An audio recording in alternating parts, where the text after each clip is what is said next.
오늘 우리에게 주시는 생명의 말씀은 누가복음 22장 1절에서 13절 말씀입니다. 1950년에서 1970년대 사이에 세계적인 이몽을 끌었던 두 사람이 있습니다. 한 사람은 아프리카의 성자, 흑인의 아버지라고 불리워지는 슈바이처입니다. 이 슈바이처는 의사요, 또 신학자요, 음악가입니다. 이 슈바이처는 1952년에 노벨 평화상을 수상하게 됩니다. 또 한 사람은 사이비 교주였던 짐 존스라는 사람입니다. 이 두 사람은 공통점이 굉장히 많습니다. 처음에는 두 사람 다 독실한 크리스찬이었습니다. 그런 공통점을 갖고 있고요. 또 하나는 이 두 사람 다 음악을 굉장히 좋아하고, 슈바이처 같은 거의 음악가지요. 연주도 잘하고. 그리고 이 두 사람은 강력한 지도력으로 또 리더십으로 많은 사람의 마음을 사로잡았습니다. 또 많은 사람이 그들을 따르게 되었습니다. 출발은 비슷했지만은 마지막은 확연하게 달랐습니다. 슈바이처는 아프리카에서 복음과 의술로 많은 영혼과 생명을 살리게 됩니다. 그런가 하면은 짐 존스는 인민사원 가스펠 교회를 설립하고, 그리고 그를 따르는 많은 사람들을 잘못된 길로 인도하게 되지요. 그는 교회를 설립하고 자기가 메시아라고 선포합니다. 그리고 많은 추종자들을 잘못된 교리로 그들의 영혼을 잘못된 길로 이끌게 되는 것입니다. 그러다가 1978년 11월 18일에 추종자들에게 청산가리를 음료수에 타서 어린아이 포함해서 913명이 집단 자살을 합니다. 당시에 큰 세계적인 뉴스거리였죠. 1000명에 가까운 사람들을 다 집단 청산가리를 자신도 자살하게 되는 것입니다. 슈바이처는 수많은 생명을 살렸습니다. 많은 사람들을 복음으로 그 영혼들을 살렸습니다. 그런가 하면 짐 존스는 많은 생명을 죽음으로 몰아갔던 것입니다. 예수님은 병든 자를 고치시고 죽은 자를 살리시고 많은 사람들을 영생을 얻게 하신 것입니다. 하나님의 사람, 성령의 사람은 복음으로 영혼을 살리는 것입니다. 여러분, 우리 인생 가장 가치 있는 것이 무엇이겠습니까? 영혼을 살리는 것입니다. 죄와 허물로 죽었던 영혼들을 복음으로 살려내는 것만큼 가치 있는 것은 없습니다. 월요일 새벽에 죽이려는 자와 살리려는 예수님이라는 제목으로 말씀을 드리려고 합니다. 오늘 본문에 등장하는 인물들을, 여러분 성경을 읽으실 때에 본문에 등장하는 인물들을 잘 보면은 성경을 이해하는 데 도움이 됩니다. 오늘 본문에 등장하는 인물들을 보면은 먼저 대제사장들과 서기관들이 등장합니다. 또 가룟유다가 등장하지요. 그리고 예수님과 베드로와 요한이 등장하게 되는 것입니다. 첫 번째로 예수님을 죽이려는 자들이 있습니다. 대제사장들과 서기관들입니다. 그리고 가룟유다입니다. 오늘 본문 2절 말씀 보시겠습니다. 같이 읽습니다. 대제사장들과 서기관들이 예수를 무슨 방도로 죽일까 궁리하니 이는 그들이 백성을 두려워함이라. 대제사장과 서기관들은 어떤 사람입니까? 종교 지도자들이지요. 그들이 왜 예수님을 죽이려고 합니까? 그 종교 지도자들이, 대제사장과 서기관들이 왜 예수님을 죽이려고 합니까? 첫 번째는 그들의 시기심 때문입니다. 시기심. 마가복음 15장 10절에 말씀합니다. 같이 읽겠습니다. 이는 그가 대제사장들이 시기로 예수를 넘겨준 줄 알미르라. 그거는 바로 빌라도를 말하는 것입니다. 빌라도가 예수님을 신문하는 것입니다. 빌라도가 예수님을 신문하니까 예수님은 전혀 죄가 없었습니다. 죄를 찾을 수도 없었습니다.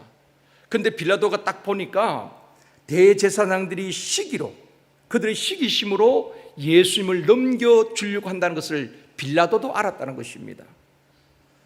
많은 사람들이 예수님을 따르고 예수님의 가르침을 받자 대제사장들이 시기하게 되는 것입니다. 시기심은 안 좋은 감정입니다.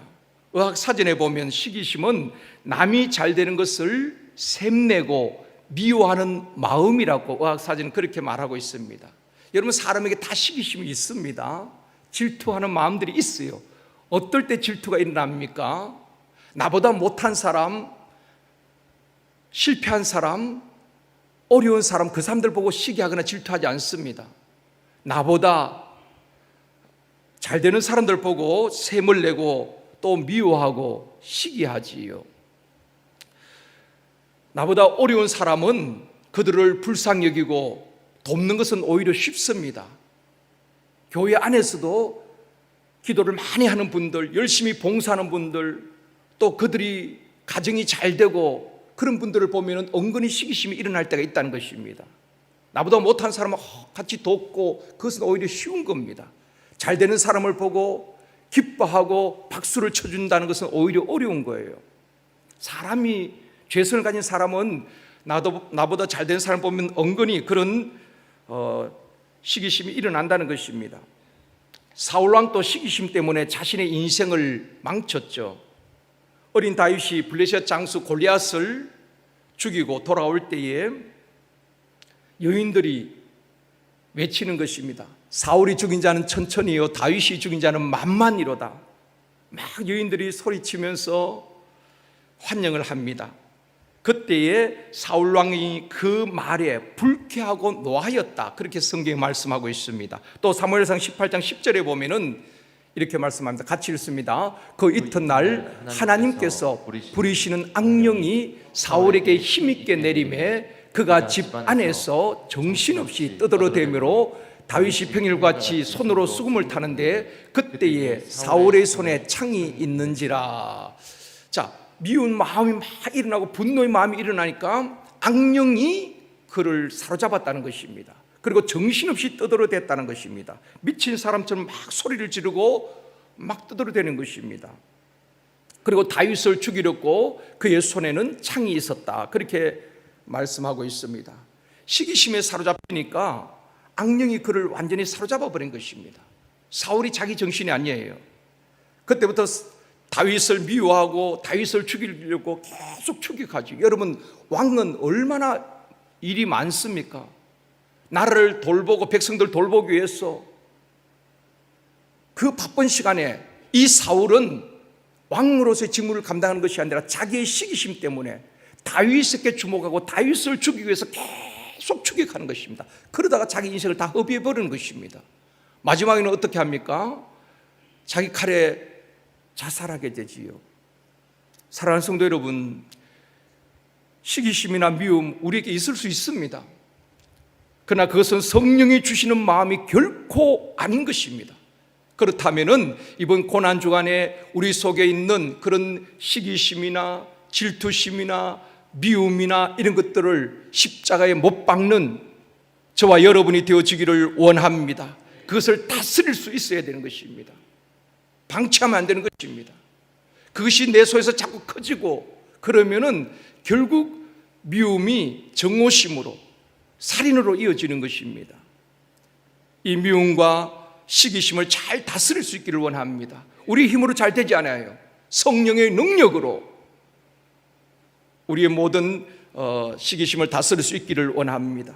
또 한 가지, 첫 번째는 시기심으로 예수를 죽이려고 하고, 또 한 가지는 예수님을 죽이려고 하는 이유가 무엇입니까? 예수님이 신성모독죄를 범했다는 것입니다. 마태복음 26장 59절 말씀입니다. 같이 읽습니다. 대제사장들과 온 공회가 예수를 죽이려고 그를 칠 거짓 증거를 찾으며, 계속해서 성경에 보면 예수를 죽이려고 합니다. 대제사장들과 서기관들과 바리새인들과 당시의 종교 지도자들이 예수를 죽이려고 하는 것입니다. 그래서 온 공회가 모이게 되는 것입니다. 예수님이 대제사장 가야바의 뜰에서 끌려가서 신문을 받을 때에 많은 거짓 증거를 찾습니다. 어떻게 하면 예수님을 죽일까? 이유 없이 죽을 수는 없잖아요. 뭔가 죄를 뒤집어 씌워야 되는데, 그래서 거짓 증거를 찾습니다. 성경에 보면 거짓 증언들을 많이 불러옵니다. 많은 거짓 증인들이 와요. 거짓말 하는 것입니다. 그러면서 어떻게 하든지 예수님을 죽이려고 하는 것입니다. 그런데 제목을 찾지는 못했어요. 사형에 해당할 만한 죄를 찾지 못했다 이 말입니다. 그러자 마태복음에 보면은 계속해서 증인들을 불러오지만은 예수님을 사형시킬 만한 그런 제목이 없자 대제사장이 그렇게 묻습니다. 내가 하나님의 아들 그리스도냐? 내가 하나님의 아들 그리스도냐? 그렇게 물을 때 예수님께서 대답하시죠. 그렇다고 말합니다.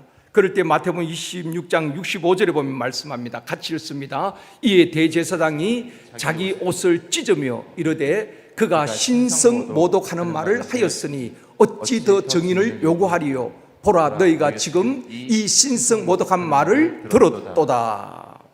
이제는 마지막으로 신성 모독이란 프레임을 세워가지고 예수님을 죽이려고 하는 것입니다. 그러면서 이것은 사형에 해당한다.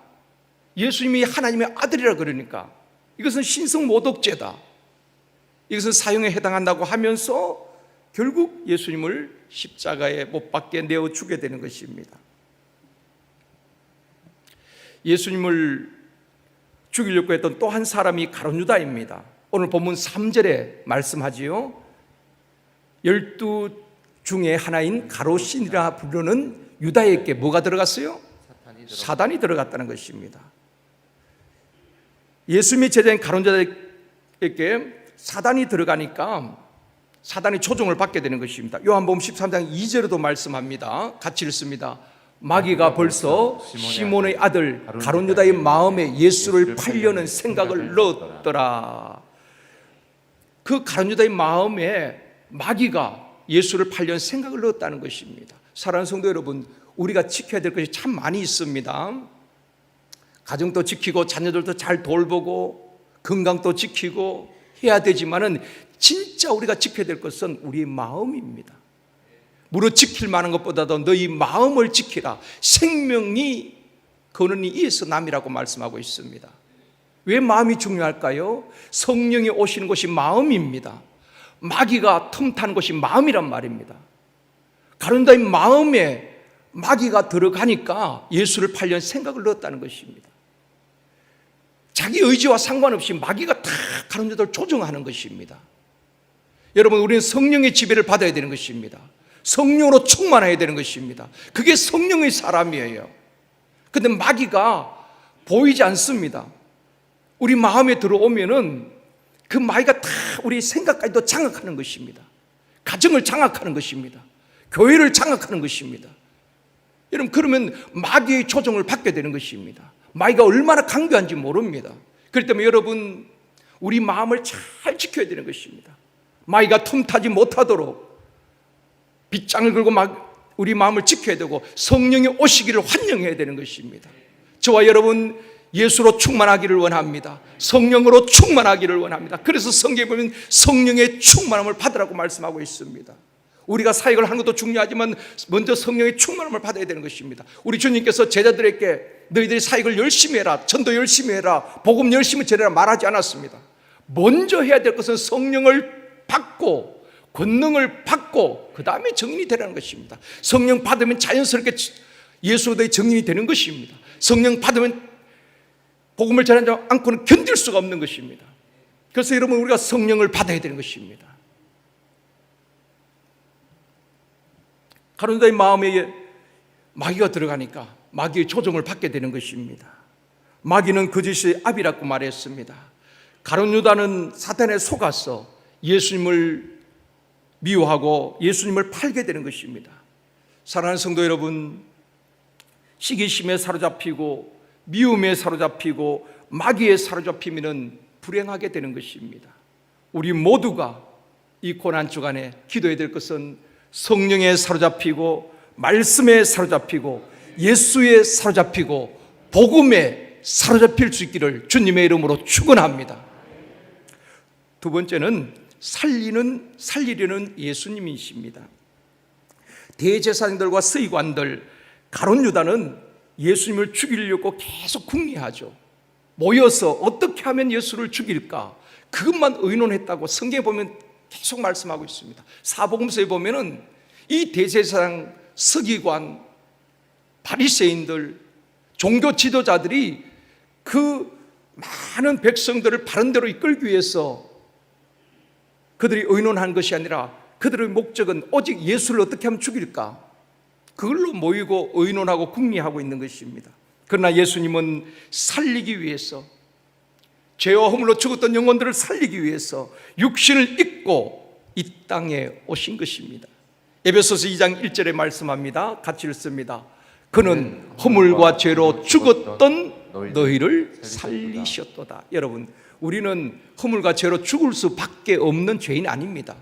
이미 죄와 허물과 죽었던 소망이 없는 사람이란 말입니다. 죄와 허물로 죽었다는 것은 하나님과 완전히 단절된 것입니다. 구원의 길이 없는 것입니다. 소망이 없는 것입니다. 영원한 지옥 형벌을 받아야 하는 것입니다. 소망 없는 우리를, 허물과 죄로 죽었던 우리를 살리셨도다. 누가? 예수 그리스도께서 말입니다. 그래서 하나님과 단절된 관계를 이어주시고, 하나님과 우리 사이에 막힌 담을 허물어 주시고, 원수된 관계를 화목의 관계로 바꾸어 주신 것입니다. 예수님은 허물과 죄로 죽었던 우리를 살리기 위해서 이 땅에 오셨고, 우리의 모든 죄, 과거의 죄, 현재의 죄, 미래의 죄를 다 담당하시고 십자가의 죽으심으로 우리의 죄와 인생의 모든 문제를 십자가에서 해결해 주시고 우리를 살리신 것입니다. 그것이 고난주간 아니겠습니까?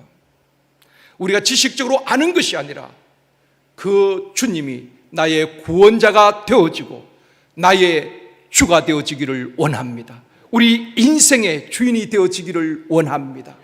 그럴 때에 주님의 우리가 상상할 수 없는 은혜를 우리에게 부어주시는 것입니다. 우리를 살리기 위해서 예수님이 자신을 대속물로 주시기 위해서 이 땅에 오셨고 고난을 받으신 것입니다. 예수님을 따르는 사람은, 예수님의 제자는 어떤 사람입니까? 복음으로 영혼을 살리는 사람인 것입니다. 그래서 이 코로나는 어려운 상황 속에서도 행복모임을 여는 거잖아요.